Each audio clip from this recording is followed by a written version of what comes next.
Hi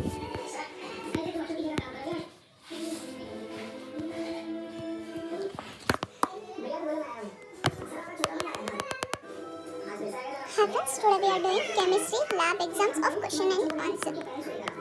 Okay, very important. ಇವಕ್ಕೂ marks ಸಿಗುತ್ತೆ. ಇವಾಗ 4 ಮಾರ್ಕ್ಸ್, ರೆಕಾರ್ಡಿಂಗ್ 6 ಮಾರ್ಕ್ಸ್, ಇದು ಕಂಪಲ್ಸರಿ. ಇವು ಲ್ಯಾಬಿಗೆ ಅಷ್ಟೇ. ಓಕೆನಾ? ಇದರೊಳಗೆ ಫಸ್ಟ್ ನಿಮಗೆ ಟೈಟ್ರೇಷನ್ ಇರುತ್ತೆ. ಅದರ ನೇಮ್ ನಿಮಗೆ ತೋರಿಸ್ತೀನಿ. ನೇಮ್ ಬಂದು ಆಸಿಡ್ ಬೇಸ್ ಟೈಟ್ರೇಷನ್. ಏನು ಟೈಟ್ರೇಷನ್ ನೇಮ್ ಏನು? Acid base titration. ನಾವು ಕ್ಲಾಸ್ 11 ಮಾಡ್ತೀವಿ. ಕ್ಲಾಸ್ 11 ಇದು ಕ್ಲಾಸ್ 11 ಓಕೆನಾ? Welcome back to my channel. Okay, acid base titration ಇದರೊಳಗೆ ಏನೇನು ಇರುತ್ತೆ ಅಂತಪ್ಪ ಅಂದ್ರೆ ಪಿಪೆಟ್, ಕೊನಿಕಲ್ ಫ್ಲಾಸ್ಕ್, ಬ್ಯೂರೇಟ್, ಇದು ವ್ಯಾಲ್ಯೂಮೇಟರಿ ಫ್ಲಾಸ್ಕ್ ಇದನ್ನ ಇರ್ಬೋದು, ಇಲ್ಲಾಂದರೆ ಒಂಥರ ಇದು ಅನ್ನ ಇರ್ಬೋದು, ಜಾರ್ ಇದು ಕೂಡ ಇರ್ಬೋದು. ಓಕೆನಾ? ಇದೇ ಇರ್ತೈತೆ ಅಂತ ಏನಿಲ್ಲ. ಫಸ್ಟ್ ನಾವು ಇಲ್ಲಿ ಏನು ಮಾಡ್ತೀವಿ, ದಿಸ್ ಇಸ್ ಟೆಸ್ಟ್ ಟ್ಯೂಬ್. ಇದು ಯಾಕೆ ಇಟ್ಟಿನಿರಲಿ ಅಂತ ನಾನು ಆಮೇಲೆ ಹೇಳ್ತೀನಿ ನಿಮಗೆ. ಇದರೊಳಗೆ ಫಸ್ಟ್ ನಾವೇನು ಮಾಡ್ತೀವಿ, ಪಿಪೇಟ್ನ ತೊಗೊಂಡು ಆಕ್ಸಾಲಿಕ್ ಆ್ಯಸಿಡ್ನ ಸಕ್ ಮಾಡಬೇಕಾಗುತ್ತೆ. ಅಂದರೆ ಒಂದ್ರಾಗ ಇಟ್ಟಿರ್ತಾರೆ ಒಂದು ಯೂರಿನ್, ಒಂದು ಗ್ಲಾಸ್, ಅದನ್ನು ನಾವೇನಂತೀವಿ ಜಾರ್, ಐ ಥಿಂಕ್. ಆ ಜಾರ್ ಒಳಗೆ ಆಕ್ಸಾಲಿಕ್ ಆ್ಯಸಿಡ್ ಹಾಕಿರ್ತಾರೆ. ಆ ಆಕ್ಸಾಲಿಕ್ ಆ್ಯಸಿಡ್ನ, this is oxalic acid,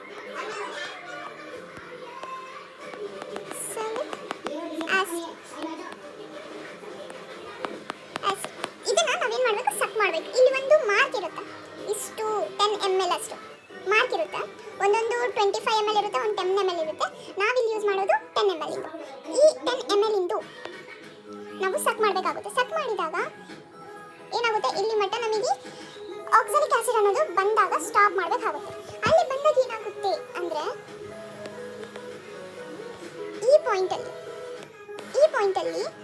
2 mark ಇರುತ್ತೆ ನಮಗೆ. ದಿಸ್ ಇಸ್ 1 ಮಾರ್ಕ್, ಇನ್ನ ಒಂದು ಹಿಂಗಿರುತ್ತೆ, ಒಂದು ಕೆಳಗೆ ಒಂದು ಮೇಲೆ, ಒಂದು ಮೇಲೆ ಅಪ್ಪರ್, ಇನ್ನ ಒಂದು lower. Okay, this is lower, this is upper. ನಾವಿಲ್ಲಿ ಆಕ್ಸಾಲಿಕ್ ಆಸಿಡ್ನ ಎಲ್ಲಿ ಮಟ್ಟ ತುಂಬಿಸ್ಬೇಕು ಅಂದರೆ ಈ ಲೋವರ್ ಇದಿರುತ್ತಲ್ಲ, ಇಲ್ಲಿ ಇದು ಟಚ್ ಆಗ ಮಟ್ಟ ತುಂಬಿಸ್ಬೇಕಾಗುತ್ತೆ. ಸಾರಿ, ಅದನ್ನು ಅಪ್ಪರ್ ಅಂತ ಬರ್ತೀನಿ. ಲೋವರ್ ಇದನ್ನ ಟಚ್ ಆಗೋ ಮಟ್ಟ ನೀವು ಆಕ್ಸಾಲಿಕ್ ಆಸಿಡ್ನ ತುಂಬಿಸ್ಬೇಕಾಗುತ್ತೆ. ಓಕೆನಾ? ಅರ್ಥ ಆಯ್ತಾ? ಇಲ್ಲಿ ಮಟ್ಟ ಇದೆಷ್ಟಿರುತ್ತೆ, 10 ml ಇರುತ್ತೆ. 10 ml ಆಕ್ಸಾಲಿಕ್ ಆಸಿಡ್ನ ಸಕ್ ಮಾಡಿದ್ರಿ. ಸಕ್ ಮಾಡಿದ ಮೇಲೆ ನಾವೇನು ಮಾಡಬೇಕು, ಒಂದು ಇದೆ ಅನ್ಕೋರಿ, ಇದ್ರೊಳಗೆ ನಾವು ಇವಾಗ ಈ ಸಕ್ ಮಾಡಿದ್ನ ಹಾಕ್ತೀವಿ. ಅಂದರೆ ಇದ್ರೊಳಗೆ ಏನಿದೆ ಇವಾಗ 10 ml ಆಫ್ ಆಕ್ಸಾಲಿಕ್ ಆಸಿಡ್. ಹೌದಾ? ಆಕ್ಸಾಲಿಕ್ ಆಸಿಡ್ ಇದೆ. ಹಾಕಿದಾಗ ಇಲ್ಲಿ 10 ml ಆಫ್ ಆಕ್ಸಾಲಿಕ್ ಆಸಿಡ್ನ ತಗೊಂಡೋಗಿ ಈ ಕೋನಿಕಲ್ ಫ್ಲಾಸ್ ಹಾಕೋರಿ. ಅರ್ಥ ಹಾಕೊಂಡಿದ್ದೇನಾ? ಇಲ್ಲಾಂದ್ರೆ ಏನು ಮಾಡ್ರಿ, ಇವಾಗ ಇದ್ರೊಳಗೆ ನಾವೇನು ಮಾಡ್ತೀವಿ, ಆಕ್ಸಾಲಿಕ್ ಆಸಿಡ್ನ ಸಕ್ ಮಾಡ್ತೀವಿ. ಎಲ್ಲಿ ಮಟ್ಟ? ಲೋವರ್ ಪಾಯಿಂಟ್ನ ಟಚ್ ಆಗೋ ಮಟ್ಟ. ಎಷ್ಟು ml ಇರುತ್ತೆ ಅಲ್ಲಿ? 10 ml of oxalic acid is present in the pipette. Okay, ಈ ಪಿಪೆಟ್ನ ನಾವೇನು ಮಾಡ್ತೀವಿ, ಇವಾಗ ಈ ಕೋನಿಕಲ್ ಫ್ಲಾಸ್ ಹಾಕ್ತೀವಿ. ಇವಾಗ ಇದ್ರೊಳಗೆ ಏನಿದೆ? Yes, 10 ml of oxalic acid. ಇದೇ 10 ml ಆಫ್ ಆಕ್ಸಾಲಿಕ್ ಆಸಿಡ್ ಅನ್ಕೋರಿ. This is now oxalic acid. Okay, ಏನಿವಾಗ ಇದು ಆಕ್ಸಾಲಿಕ್ ಆಸಿಡ್. ಇವಾಗ ನಾವು ಇದನ್ನು ತಗೊಂಡೋಗಿ ನಾವೇನು ಮಾಡ್ತೀವಿ, ಇಲ್ಲಿ ಟೈಟ್ರೇಷನ್ ಮಾಡೋಕೆ ಸ್ಟಾರ್ಟ್ ಮಾಡ್ತೀವಿ. ಇವಾಗ ಇದ್ರೊಳಗೆ ಏನಿದೆ, ಬ್ಯೂರೇಟ್ ಒಳಗೆ ನಾವು ಏನು ಫಿಲ್ ಮಾಡ್ತೀವಿ, ಇಲ್ಲಿ NaOH ಸೊಲ್ಯೂಷನ್. ಎಲ್ಲಿ ಮಟ್ಟ ಫಿಲ್ ಮಾಡ್ತೀವಿ? Lower point. ಇಲ್ಲಿ ಕೂಡ ಏನಾಗಿರುತ್ತೆ, ಒಂದು ದೊಡ್ಡದು, ಇನ್ನೂ ಒಂದು ಲೋವರ್ ಪಾಯಿಂಟ್, ಹಿಂಗಿರುತ್ತೆ. ನಾವು 0, ಈ ಲೋವರ್ ಪಾಯಿಂಟ್ ಅನ್ನೋದು 0 ಟಚ್ ಆಗಿರಬೇಕು. ಅಲ್ಲಿ ಮಟ್ಟ ಇದನ್ನು ನಾವು ಮಾಡ್ತೀವಿ, ಟೈಪ್ ಫಿಲ್ ಮಾಡ್ತೀವಿ NaOH. Okay, lower point 0 touch ಆಗಿರ್ಬೇಕು, not upper point. Okay, NaOH solution ಇವಾಗ ಇದ್ರಾಗಿದೆ. ಇವಾಗ ನಾವೇನು ಮಾಡ್ತೀವಿ, ಹಿಂಗೆ ಸ್ಟ್ಯಾಂಡ್ ಇಟ್ಟು ಹಿಂಗೆ ಇದ್ರೊಳಗೆ ಇವಾಗ ಏನಿದೆ, ಆಕ್ಸಾಲಿಕ್ ಆಸಿಡ್. ಓಕೆ, ಇವಾಗ ಸ್ಲೋ ಆಗಿ NaOH ಸೊಲ್ಯೂಷನ್ನ ಡ್ರಾಪ್ ಬೈ ಡ್ರಾಪ್ ಅಂದರೆ ಇದನ್ನು ನಾವು ತಿರುಗಿಸಿದಾಗ ಇಲ್ಲಿರುವ ಸ್ಟಾಪ್ ಕಾಕ್ ನಾವು ತಿರುಗಿಸಿದಾಗ ಡ್ರಾಪ್ ಬೈ ಡ್ರಾಪ್ NaOH ಸೊಲ್ಯೂಷನ್ನ ಬೀಳ್ತಿರುತ್ತೆ. ಆದರೆ ಅದಕ್ಕಿಂತ ಮುಂಚೆ ನಾವು ಇದ್ರೊಳಗೆ ಒಂದು ಇಂಡಿಕೇಟರ್ ಹಾಕಬೇಕು. ನಮಗೇನು ಗೊತ್ತು, ಇದ್ರೊಳಗೆ NaOH ಸೊಲ್ಯೂಷನ್ ಫಿಲ್ ಮಾಡಿದ್ವಿ. ಇವಾಗ ಇದ್ರಾಗ ಏನಿದೆ, ಆಕ್ಸಾಲಿಕ್ ಆಸಿಡ್. ಹೌದಾ? ಇವಾಗ ಇದನ್ನಿಲ್ಲಿಟ್ಟು ಇದ್ರೊಳಗೆ ನಾವು NaOH ಸೊಲ್ಯೂಷನ್ ಮತ್ತು ಇದ್ರೊಳಗೆ ಆಕ್ಸಾಲಿಕ್ ಆಸಿಡ್ನ ತುಂಬಿಸಿದ್ವಿ. ಇವಾಗ ಏನು ಮಾಡಬೇಕು, ಇದ್ರೊಳಗೆ ಏನು ಹಾಕಬೇಕು ಅಂದರೆ ಇಂಡಿಕೇಟರ್.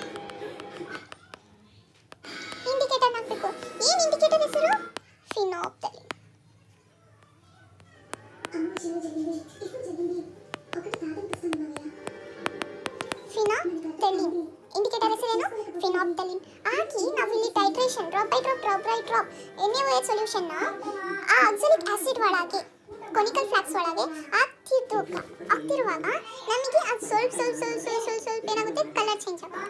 ಏನಾಗುತ್ತೆ ಕಲರ್ ಚೇಂಜ್ ಆದಮೇಲೆ ಕಲರ್ ಎಲ್ಲಿ ಮಟ್ಟ ಹಾಕಬೇಕು ಅಂತ ನಿಮಗಿರ್ಬೋದು. ಅವಾಗ ನಾವು ಡ್ರಾಪ್ ಬೈ ಡ್ರಾಪ್ ಹಾಕಿದಾಗೆ ನಮಗೆ ಏನು ಕಲರ್ ಬರುತ್ತೆ? Pale pink colour. ಏನು ಕಲರ್? ಪೇಲ್ ಪಿಂಕ್ ಕಲರ್ ಬರೋ ಮಟ್ಟ ನಾವು NaOH ಸೊಲ್ಯೂಷನ್ ಅಲ್ಲಿ ಹಾಕ್ತಾನೆ ಇರಬೇಕಾಗುತ್ತೆ. ಏನು colourless colourless to pale pink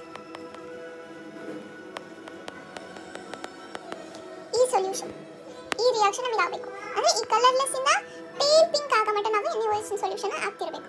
ಒಂದೇ ಡ್ರಾಪ್ ಹಾಕಿದಷ್ಟು ಪೇಲ್ ಪಿಂಕಿಗೆ ಟರ್ನ್ ಆಗ್ಬಿಡುತ್ತೆ. ಅವಾಗವರೆಗೂ ಆ ಒಂದು ಡ್ರಾಪ್ ಬಿಡೋವರೆಗೂ ಅಷ್ಟೇ ನೀವು ಇಟ್ಕೊಬೇಕು. ಅದಕ್ಕಿಂತ ಜಾಸ್ತಿ ಹಾಕಿದರೆ ನಮಗೆ ಬೇಸಿಂದು pH ಭಾಳ ಆಗ್ಬಿಡುತ್ತೆ.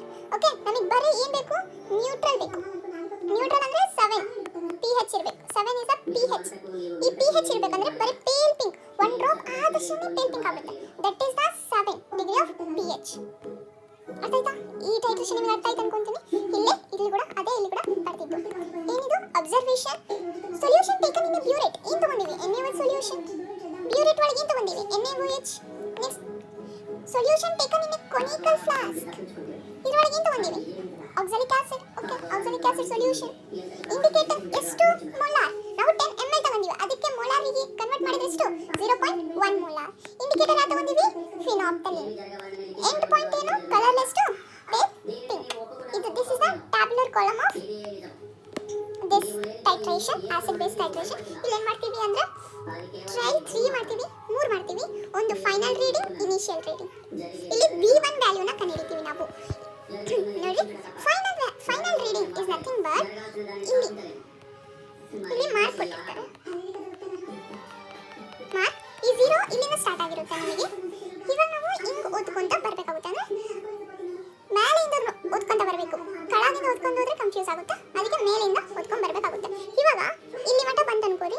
This one 10 ml like that 3 ಸತಿ ನಾವು ಮಾಡಬೇಕಾಗುತ್ತೆ. ಓಕೆ, ಇಷ್ಟು ನಮಗೆ ಇವಾಗ ಇಲ್ಲಿಂದ ಇಲ್ಲಿ ಮಟ್ಟ ಕಳೆ ಆಗಿದೆ. ಇಲ್ಲಿ ಫೈನಲ್ ಎಷ್ಟಿತ್ತು? ಇನಿಷಿಯಲ್ ಎಷ್ಟಿತ್ತು? 0. ಫೈನಲ್ ಎಷ್ಟು ಬಂತು? ಇಟ್ ಕ್ಯಾನ್ ಟೇಕ್ 10.2 ml ಬಂತು. 10.2 ml ಆದಷ್ಟು ಇದೇನಾಯ್ತು? ಆಕ್ಸಾಲಿಕ್ ಆಸಿಡ್ ಇರೋದು, ಕಲರ್ಲೆಸ್ ಇರೋದು ಪೇಲ್ ಪಿಂಕ್ ಆಗಿ ಕನ್ವರ್ಟ್ ಆಯ್ತು. ಇವಾಗ ನಮಗೆ ಫೈನಲ್ ರೀಡಿಂಗ್ ಏನು ಅಂದರೆ ಇಲ್ಲಿ 10.2, ಇನಿಷಿಯಲ್ ರೀಡಿಂಗ್ 0. ನೆಕ್ಸ್ಟ್ ಆಮೇಲೆ ಮತ್ತೆ ಮಾಡ್ತೀವಿ. ಕಲರ್ಲೆಸ್ ತೊಗೊತೀವಿ ಆಮೇಲೆ ಮತ್ತೆ ಪೇಲ್ ಪಿಂಕ್ ಆಗಿ ಮಾಡ್ತೀವಿ. ಅವಾಗ ಇಲ್ಲಿ ಮಟ್ಟ ಕಳೆ ಆಯ್ತು ಅನ್ಕೋರಿ. ಎಷ್ಟು? ಫಾರ್ ಎಕ್ಸಾಂಪಲ್ 21.2 ಇರುತ್ತೆ. ಇವಾಗ ಈ 21 point is the what? Final reading initial reading yes 21.2 is the final reading. Initial reading ಯಾವುದು? This one. ಯಾಕಂದ್ರೆ ಅಲ್ಲಿಂದ ಸ್ಟಾರ್ಟ್ ಮಾಡಿದ್ವಿ ಸರ್ 10.2. ನೆಕ್ಸ್ಟ್ ಮತ್ತೆ ಮಾಡ್ತೀವಿ. ಇಲ್ಲಿ ಮಟ್ಟ ಆಗುತ್ತೆ. ಇಲ್ಲಿ ಫಾರ್ ಎಕ್ಸಾಂಪಲ್ 21 ಅಲ್ಲ 33.2 ಅನ್ಕೋರಿ.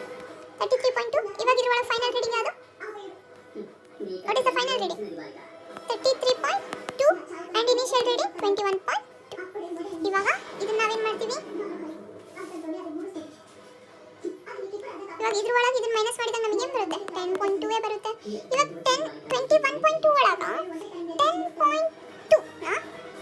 10.2ನ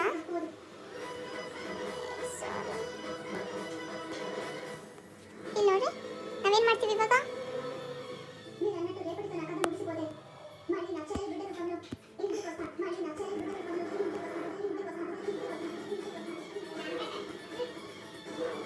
ಏನು 21.2 ಮೈನಸ್ 10.2 ಎಷ್ಟು? 11.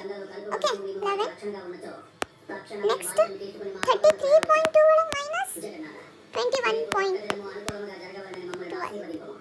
ಇವಾಗ ಇಲ್ಲಿ ನೋಡ್ರಿ 21.2 ಇಲ್ಲಿ ಏನು ಮಾಡಿದ್ವಿ? 10.2 ಒಳಗೆ 0ನ ಮೈನಸ್ ಮಾಡಿದ್ವಿ. ನಮಗೇನು ಬಂತು? 10.2.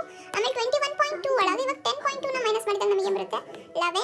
ಆಮೇಲೆ 33.2ನ ಒಳಗೆ 21.2 ಮೈನಸ್ ಮಾಡಿದರೆ 12 ಬರುತ್ತೆ. ಇವಾಗ ಇದರಿಂದ ಮೀನ್ ತೆಗಿಯೋಣ. ಏನು? 10.2 plus 11 plus 12 divided by 3. Okay,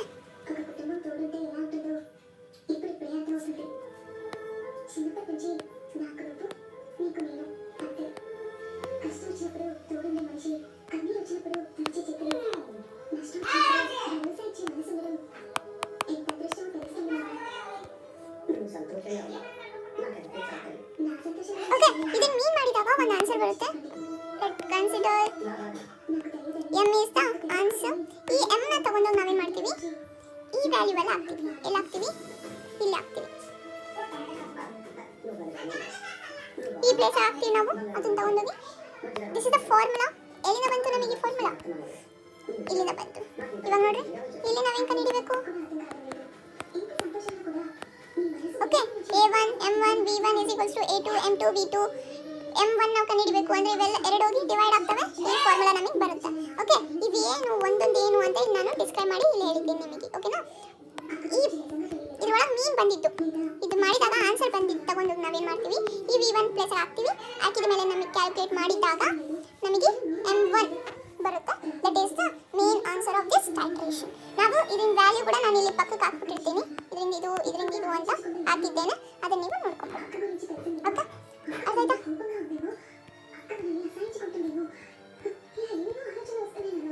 okay, ಇಲ್ಲಿ ಮಟ್ಟ ಅರ್ಥ ಆಯ್ತು ಅನ್ಕೊಂತೀನಿ.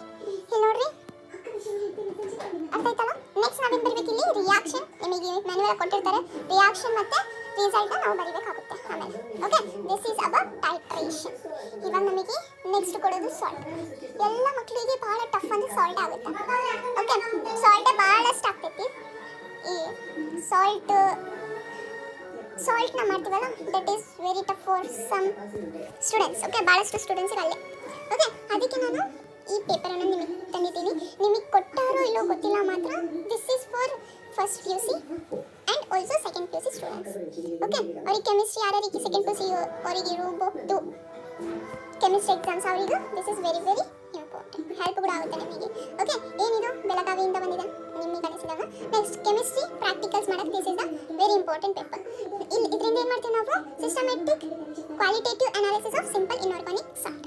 ನಾವು ಇದೇನು ಮಾಡ್ತೀವಿ, ಒಂದು ಸಾಲ್ಟ್ ಕೊಡ್ತಾರೆ ಅವರು, ಕೊಟ್ಟಾಗ ನಾವು ಫಸ್ಟ್ ನಾವೇನು ಮಾಡ್ತೀವಿ, ಅದು ಕ್ರಿಸ್ಟಲ ಅಮರ್ಪಸ ಅಂತ ಹೆಂಗೆ ನೋಡ್ತೀವಿ ಅಂದರೆ, ತಗೊಂಡು ಕೈಯಿಂದ ನೀವು ಹಿಂಗೆ ರಬ್ ಮಾಡಿದ ಕೈಯಿಂದ ಮುಟ್ಟಿ ಹಿಂಗೆ ರಬ್ ಮಾಡಿದಾಗ ನಿಮಗೆ ರಫ್ ಇದ್ರೆ ದಟ್ ಈಸ್ ಕ್ರಿಸ್ಟಲಿನ್, ಸ್ಮೂತ್ ಇದ್ರೆ that is amorphous.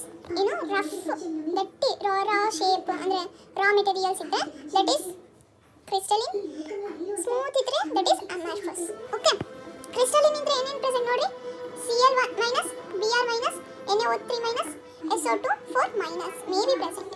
Okay, amorphous ಇದ್ರೆ ಬರೀ ನಮಗೆ CO3 2 ಮೈನಸ್ ಅಷ್ಟೇ ಪ್ರೆಸೆಂಟ್. ಇಲ್ಲಿ ಮಟ ಅರ್ಥ ಆಯ್ತಾ? ಕ್ರಿಸ್ಟಲ್ ಇದ್ರೆ ನೀವು ಇದನ್ನ ಮಾಡಬೇಕಾಗಿಲ್ಲ. ಕ್ರಿಸ್ಟಲ್ ಇದ್ರೆ ನೀವು CO3 2 ಮೈನಸ್ ನ ಮಾಡಬೇಕಾಗಿಲ್ಲ. ಓಕೆ, ಕ್ರಿಸ್ಟಲ್ ಇದ್ರೆ. ಅಮರ್ಫಸ್ ಇದ್ರೆ ಡೈರೆಕ್ಟ್ ಇದನ್ನೇ ಮಾಡ್ರಿ, ಇನ್ನ ಉಳಿಕಿದ್ನಾಕ್ನ ಮಾಡಬೇಕಾಗಿಲ್ಲ. ಅರ್ಥ ಆಯ್ತು? ಇಲ್ಲಿ ಮಟ ಅರ್ಥ ಆಯ್ತು? ಯಾಕಂದ್ರೆ ಇಲ್ಲಿ insoluble salt containing CO3 2 minus only. ಇದ್ರ ಒಳಗ ಕ್ರಿಸ್ಟಲಿನ್ ಒಳಗ Cl minus Br minus NO3 minus SO4 2 minus present ಆಗಿರುತ್ತೆ. ಇದ್ರ ಒಳಗ CO3 2 minus is absent. Okay, ಅರ್ಥ ಆಯ್ತಾ? ನೆಕ್ಸ್ಟ್ ಕಲರ್ ನೋಡ್ರಿ, ಸಾಲ್ಟ್ ಯಾವ ಕಲರ್ ಇದೆ? ವೈಟ್ ಇರಲ್ಲ, ನೀವು ಮತ್ತೆ ವೈಟ್ ಅಂತ ಬರಿಬೇಡ್ರಿ, ದಟ್ ಈಸ್ ರಾಂಗ್. ಕಲರ್ಲೆಸ್ ಇರುತ್ತೆ. ವೈಟ್ ಇದ್ರೆ ನಿಮಗೆ ಅರ್ಥ ಮಾಡ್ಕೊಂಡ್ರಿ, that is colourless. Pale pink ಒಂದೊಂದು ಕೊಡ್ತಾರೆ, ಭಾಳಷ್ಟು ಅಂದರೆ ಕಲರ್ಲೆಸ್ ಕೊಡೋದು, ನೆನಪಿಟ್ಕೊಂಡ್ರಿ. ಕಲರ್ಲೆಸ್ ಇದ್ರೆ ಮ್ಯಾಗ್ನೀಷಿಯಂ 2+, ಸಾರಿ ಮ್ಯಾಗ್ನೀಷಿಯಂ ಅಲ್ಲ, Mn2+ ಮೇ ಬಿ ಆಬ್ಸೆಂಟ್. ಅದು ಆಬ್ಸೆಂಟ್ ಆಗಿರುತ್ತೆ ಕಲರ್ಲೆಸ್ ಇದ್ರೆ. ಓಕೆ, ಭಾಳಷ್ಟು ಅಂದರೆ Mn2+ ಇಸ್ ಆಬ್ಸೆಂಟ್ ಓನ್ಲಿ, ಯಾಕಂದ್ರೆ ಕಲರ್ಲೆಸ್ಸೇ ಭಾಳಷ್ಟು ಕೊಡೋದು.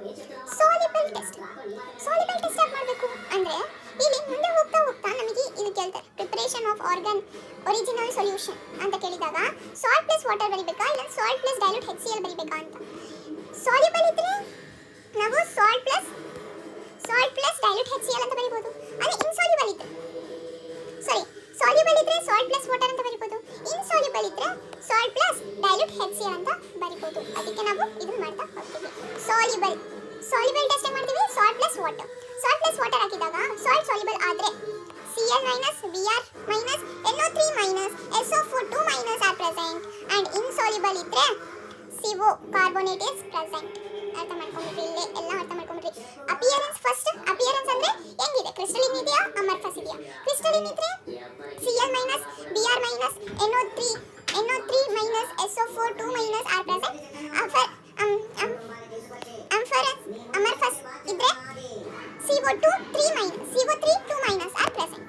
ನೆಕ್ಸ್ಟ್ ಕಲರ್ಲೆಸ್ ಭಾಳಷ್ಟು ಕೊಡೋದು, ಕಲರ್ಲೆಸ್ ಕೊಟ್ರೆ Mn2+ is May be absent. Next soluble test ಮಾಡ್ತೀವಿ, ಸಾಲ್ಟ್ ಪ್ಲಸ್ ವಾಟರ್. ಸಾಲ್ಯುಬಲ್ ಆದರೆ Cl Br minus NO3 minus SO4 2 minus are present. Insoluble ಇದ್ರೆ CO3 2 minus is present. Okay, next detection of acid radical. This is the main chart of that. ಇವಾಗ ಇದರೊಳಗೆ ನಾವೇನು ಮಾಡ್ತೀವಿ next detection of acid radical ಮಾಡ್ತೀವಿ. ಈ detection of acid radical ಮತ್ತು basic radical ನಾನು next video ಒಳಗೆ ಮಾಡ್ತೀನಿ. ಯಾಕಂದ್ರೆ ದಿಸ್ ವಿಡಿಯೋ ಬಿಕಮ್ಸ್ ಲಾಂಗ್